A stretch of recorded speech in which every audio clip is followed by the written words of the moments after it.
Rassemblement interdit de ce soir à dimanche soir autour des Champs-Élysées, devant l'Assemblée nationale ou encore la cathédrale Notre-Dame.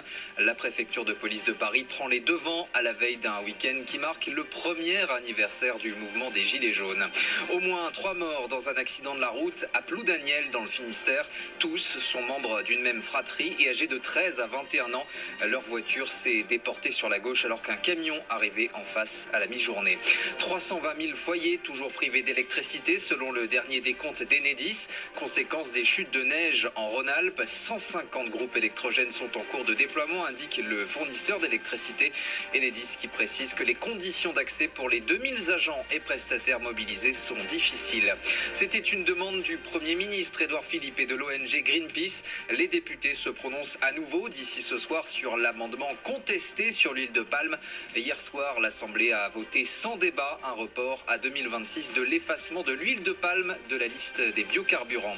Et puis après les prises de parole de l'actrice Adèle Haenel et de la photographe Valentine Monnier, la Société des réalisateurs de films appelle à des états généraux sur les questions d'abus sexuels et de harcèlement dans le 7e art.